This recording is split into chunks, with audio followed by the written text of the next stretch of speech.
آپ مراد کی جو آگے سب کاسٹ ہے، قرن والے کھڑے رہو باقی بیٹھ جاؤ، تو صرف ایک آدمی بچا۔ تو آپ نے اس سے پوچھا تم قرنی ہو؟ کہا جی۔ اویس کو جانتے ہو؟ کہا جی میرے بھائی کا بیٹا ہے۔ تو وہ تو تھوڑا سا ایسے ہی ہے، دیوانہ سا، آپ کیوں پوچھ رہے ہیں؟ تو حضرت عمر رونے لگے، کہا وہ نہیں، تو دیوانہ ہے، کدھر ہے؟ کہا جی عرفات گیا ہے اونٹ چرانے۔ تو حضرت عمر نے علی کو ساتھ لیا اور دوڑ لگا دی عرفات کی۔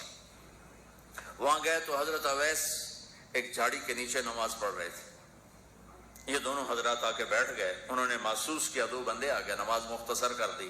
حضرت عمر نے پوچھا کون ہو میرے بھائی؟ کہا جی مزدور ہوں۔ تمہارا نام کیا ہے؟ کہا جی اللہ کا بندہ۔ کہا ارے بھائی وہ تو سبھی اللہ کے بندے ہیں، تیری ماں نے تیرا نام کیا رکھا ہے؟ کہا تم کیوں پوچھ رہے ہو؟ انہیں تو پتہ ہی نہیں تھا کہ عمر ولی۔ کیوں بھائی تسی کون ہو انٹرویو کرنے والے؟ تو مولا علی نے کہا یہ ہیں عمر بن خطاب امیر المومنین اور میں ہوں علی بن ابی طالب۔ پھر وہ ہل گئے، کہنے لگی میں معافی چاہتا ہوں، میں پہلی دفعہ آیا ہوں، مجھے تو پتہ ہی کوئی نہیں ہے۔ تو حضرت عمر نے فرمایا تم اویس بن عامر ہو؟ کچھ کیا؟ اچھا ہاتھ اٹھاؤ ہمارے لیے دعا کرو۔ وہ کہنے کے آپ کیا کہہ رہے ہیں، یہ آپ کیا کہہ رہے ہیں؟ میں آپ کے لیے دعا کروں گا؟ میں، میری کیا اوقات ہے؟ کہا ہاں ہمیں ہمارے نبی نے فرمایا تھا عمر علی علی جنت میں تیرا گھر میرے گھر کے سامنے ہوگا، اس کے بعد کسی کی دعا کی ضرورت ہے؟ عمر میں نے جنت میں محل دیکھا، میں نے پوچھا کس کا ہے؟ مجھے کہا گیا قریشی کا ہے، میں سمجھا میرا ہے، جانے لگا تو کہا گیا عمر بن خطاب کا ہے، ان کو اویس کی دعا کی ضرورت ہے؟ میدان عرفات میں 1.25 لاکھ صحابہ کے ساتھ آپ اونٹ پہ تشریف فرما ہے، اونٹنی پر، تو آپ نے فرمایا اس وقت میرا اللہ میرے صحابہ پہ فخر کر رہا ہے اور عمر پہ خاص طور پہ فخر فرما رہا ہے۔ ہمیں پیغام دینا تھا، آنے والے زمانوں میں یہ ہونا تھا۔ سبحان اللہ۔ امام ابو حنیفہ کا نام تو سب کو معلوم ہے نا۔ ایک اور عالم بتاتا ہوں، عبد الرحمن بن ابی لیلہ، ان میں علمی کھٹ پٹ تھی بہت زیادہ، آپس میں بنتی نہیں تھی۔ تو ابو حنیفہ جیسی ہستی جن کے کروڑوں فالوور آج ہیں، ان کی ماں کہتی نعمان یہ مسئلہ ہے جا کے عبد الرحمن سے پوچھ کے آ۔ زندگی میں ایک دفعہ نہیں کہا ماں جی میں اس کو بڑا عالم ہے میرے کو پوچھ لو۔ کہا اچھا ماں جی، اپنی چادر اٹھاتے اور پہنچ جاتے دروازے پہ دستک دے کے بھائی مجھے میری اماں نے بھیجا ہے، آپ اس پہ فتویٰ۔ حالانکہ ان کی اپنی رائے اس کے خلاف ہوتی تھی، لیکن ماں کے احترام میں جا کر ان سے مسئلہ پوچھتے جن سے روزانہ مناظرہ ہوتا تھا، روزانہ کھٹ پٹ ہوتی تھی علمی۔ ماں نے کہہ دیا جا کر ان سے پوچھ کے آتے تھے، اپنے اتنی بڑی علمی قدر و منزلت کو ایک طرف رکھ دیتے تھے، نہیں میری ماں نے مجھے کہا ہے۔ تو آپ سب نوجوان ہو، ماں باپ زندہ ہیں تو ان کی دعا لو، آہ نہ لو، دعا لو۔ مجھے یاد آیا میرے والد رحمت اللہ علیہ کا ایک دفعہ مجھے خط آیا کہ جب پیسے ختم ہوتے ہیں اسی وقت ہی تمہارا خط آتا ہے کہ پیسے بھیج دو، کبھی آگے پیچھے بھی بتا دیا کرو زندہ ہیں کہ مردہ ہیں۔ تو تعلق ہی نہیں تھا، صرف پیسے تک تھا، ابھی پیسے گھال دو پیسے۔ اب تو خط کی ضرورت نہیں ہے، فون پہ ہو جاتا ہے، اس وقت یہ خط ہوتے تھے۔ تو میرے والد نے گلے کا خط لکھا، مجھے افسوس ہونا چاہیے تھا، میرے اوپر جو بھی نہیں رہی، ہم نے والدین کی عصمت کو پڑھا ہی نہیں ہے۔ وہ تو در مصطفیٰ سے یہ چیز ملتی ہے، محمد مصطفیٰ کے در سے یہ سبق ہمیں مل رہا ہے۔ ایک بدو آئے، ایک صحابی آئے، یا رسول اللہ میرا باپ میرے مال کو خرچ کر دیتا ہے، مجھ سے پوچھتا نہیں ہے۔ تو ہم نے کہا بلاؤ اسے۔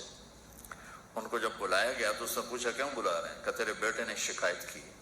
تو ان کو اتنا دکھ ہوا، انہوں نے چند اشعار پڑھے دلی دل میں، زبان پہ نہیں دلی دل میں، اور مجلس میں آ گئے۔ جب پہنچے دربار رسالت تو جبریل آئے ہوئے، یا رسول اللہ اللہ تعالیٰ کہہ رہے ہیں اس کا مسئلہ بعد میں سنیں، اس سے کہیں وہ شعر سنا جو تو نے بیٹے کے گلے میں کہے ہیں اور اب تیری زبان سے ادا نہیں ہوئے پر تیرے اللہ نے سنے۔ تو آپ نے اس سے فرمایا اچھا بھی تیری گل تو میں بعد سنوں گا، تو پہلے میں نے شعر سنا۔ میں نے کہا اشہد انک رسول اللہ، میں گواہی دیتا ہوں آپ اللہ کے رسول ہیں۔ یا رسول اللہ میں نے دکھ میں چند اشعار زبان سے نہیں، دل ہی دل میں دہرائے تھے، اور آپ کے رب نے عرشوں پہ سنا، واقعی آپ کا رب بھی سچا اور آپ بھی سچے۔ آپ نے کہا کیا کہا تھا؟ فَخَذُوكَ مَوْلُودًا وَمُنْتُكَ يَافِعًا تَعُلُّ بِمَا أَجْنِي عَلَيْكَ وَتَنْهَلُ وَإِذَا زَاقَتْكَ بِالسَّقْمِ لَمْ أَبِدْ لِسَقْمِكَ إِلَّا سَاهِرًا أَتَمَلْمَلُ كأني أنا المتروك دونك بالذي تركت به عيني وعيني تحمل تخاف الردى نفسي إليك وإنها لتعلم أن الموت وقت مؤجل فلما بلغت السن والغاية التي إليها مدى ما فيك أؤمل جعلت جزائي غلظة وفظاظة كأنك أنت المنعم المتفضل فإن لم تروا حق أبوبتي فعلت كما الجار المجاور يفعل۔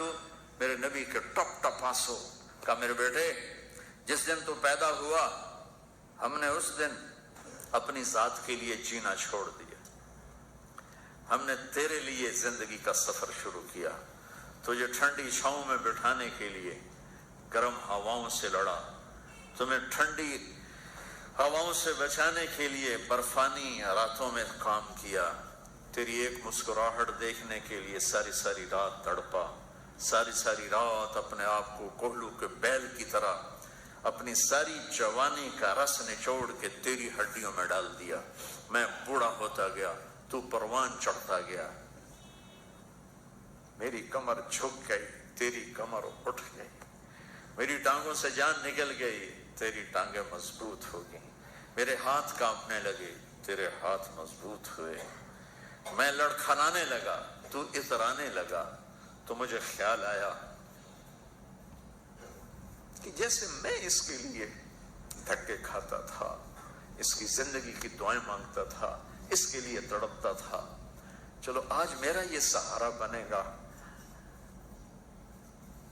لیکن جب تجھ میں جوانی کی لہر دوڑی اور مجھے بڑھاپے نے کھا لیا، جب جوانی میں تجھ میں رنگ بھرا اور بڑھاپے نے میرے رنگ چھین لیے، جب جوانی تجھے سیدھا کیا بڑھاپے نے مجھے ٹیڑھا کر دیا، کمر چکا دی، تو ایک دم تو مجھے ایسے گھور کے دیکھنے لگا، تیری آنکھیں ماتھے پہ چڑھ گئیں اور تو مجھے یوں دیکھنے لگا جیسے میں نوکر ہوں، تو باپ، تو مالک۔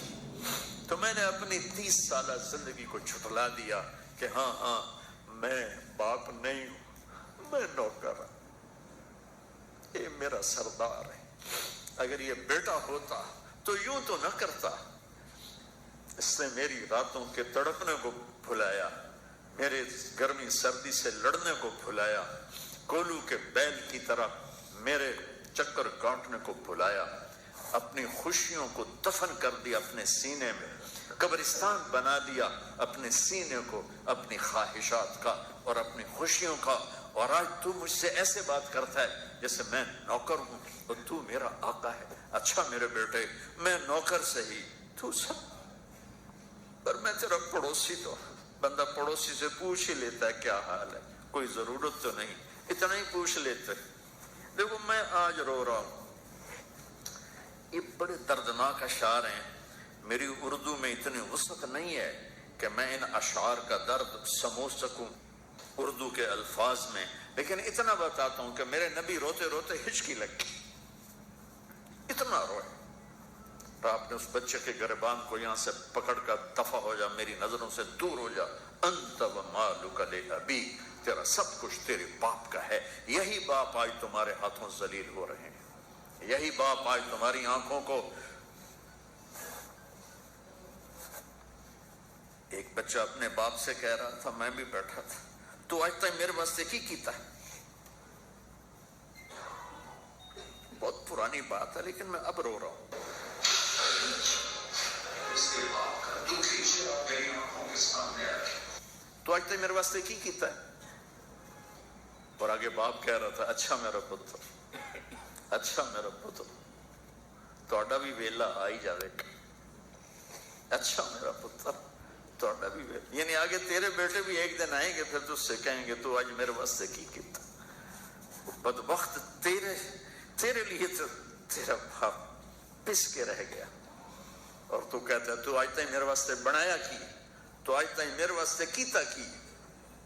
پاکستان کو نیا بنانا ہے تو حکومتوں سے نیا نہیں بنے گا، یہ میرے آپ کے اپنے آپ کو بدلنے سے نیا بنے گا۔ پاکستان کو مدینے کی فلاحی ریاست قانون سے نہیں بنایا جا سکتا، قانون کی قیمت کاغذ کے پرزے سے زیادہ نہیں ہے۔